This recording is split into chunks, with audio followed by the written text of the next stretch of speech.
Have you ever noticed how one small habit can quietly destroy attraction without you even realizing it?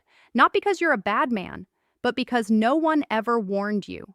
Somewhere along the way, confidence turns into control, experience turns into ego, and interest turns into pressure. And the saddest part? The moment she pulls away, you still think you're doing everything right. This video isn't here to shame you. It's here to wake you up. Because the men who win aren't louder, richer, or younger, they're more aware. Stay with me till the end, because one of these habits might be costing you more than you think. Comment your location and let me know where you're watching from. Subscribe to the channel. Your growth starts here. Attraction doesn't begin with age, money, or experience. It begins with how you make another person feel in your presence. One of the fastest ways older men lose attraction with younger women is by quietly slipping into entitlement, believing that what they've built automatically earns admiration. But psychology tells us something different. Desire is not a reward for past effort. It's a response to present energy. The moment a man assumes interest instead of inviting it, the dynamic shifts. Curiosity turns into pressure, and pressure kills attraction. Entitlement often shows up subtly. It's in the tone that suggests, "I know better," the body language that takes up space without awareness, or the conversational habit of teaching instead of listening. Younger women, especially, are highly sensitive to this shift because they've grown up in a world that values emotional autonomy. When a man positions himself as the authority by default, he removes the possibility of connection.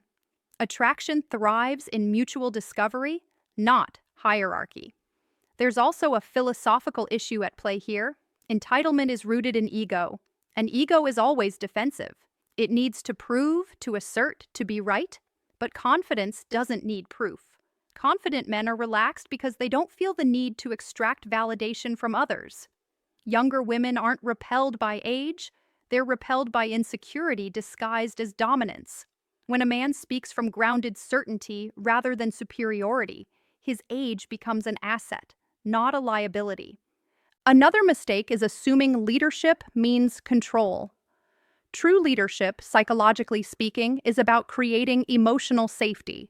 It's the ability to read the room, to sense when to lean in and when to step back. Entitled behavior ignores feedback. It keeps moving forward even when attraction is fading, mistaking persistence for strength. But awareness is the real power.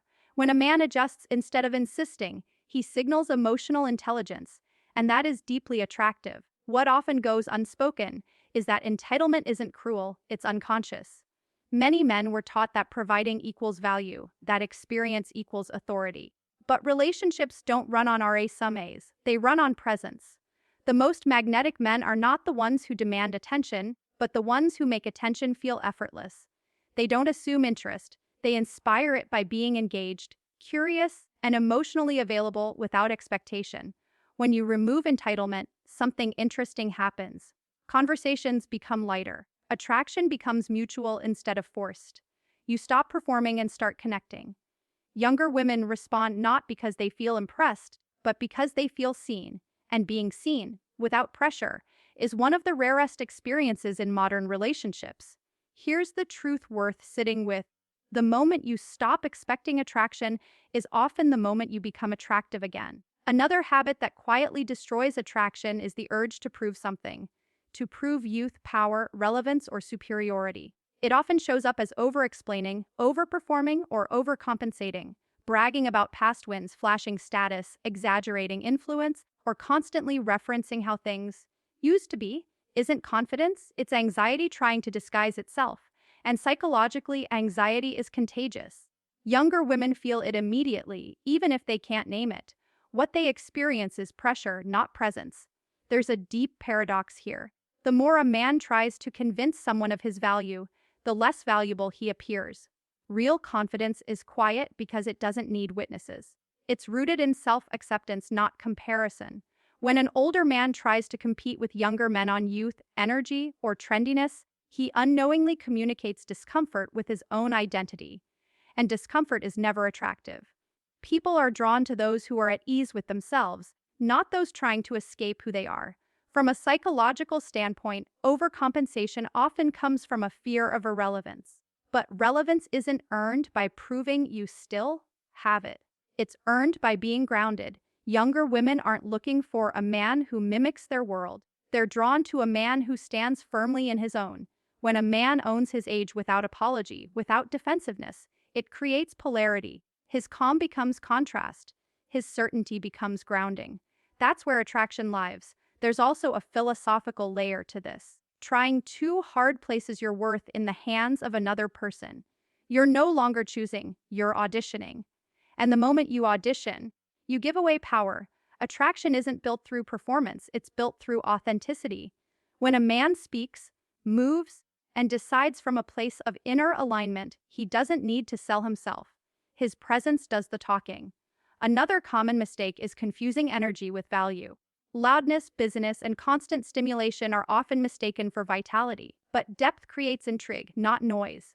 A man who can sit comfortably in silence, who doesn't rush to fill space, signals self-trust. Younger women, especially, are drawn to this because it feels rare in a culture obsessed with attention. Calm is the new confidence. What makes this habit so destructive is that it feels logical. Society teaches men to achieve, to compete, to demonstrate worth. But attraction operates by a different set of rules. It responds to emotional stability, not display. The less you chase validation, the more space you create for genuine connection. And in that space, attraction has room to breathe. So here's the reflection to carry with you. Stop trying to prove who you are and start embodying it. Because the moment you no longer need approval is the moment you become undeniable. The final habit that quietly erodes attraction is a lack of emotional awareness, especially an inability to recognize how boundaries, context, and comfort have evolved. Many older men aren't intentionally disrespectful, they're simply operating on outdated social scripts. What once passed as confidence or assertiveness can now feel intrusive or dismissive. Psychology makes this clear: attraction is closely tied to emotional safety. When a woman doesn't feel emotionally safe, her nervous system closes, and attraction shuts down with it. Emotional awareness begins with listening, not just hearing words but sensing tone, pace, and energy. Younger women tend to communicate boundaries subtly at first, through pauses, changes in engagement, or shifts in body language. A man who misses these cues and keeps pushing believes he's being decisive, but what he's actually signaling is self-absorption. And self-absorption is the opposite of presence. Presence requires attunement, the ability to adjust in real time based on how the other person is responding. There's also a philosophical shift that many men overlook. Authority today is no longer assigned by age or gender, it's earned through empathy and self-regulation. Interrupting, dominating conversations, steering everything back to your own experience. These habits communicate that you're more interested in being heard than in understanding. Younger women are especially sensitive to this because they've been raised to value reciprocity. When conversation feels one-sided, attraction fades, not out of rebellion, but out of emotional fatigue.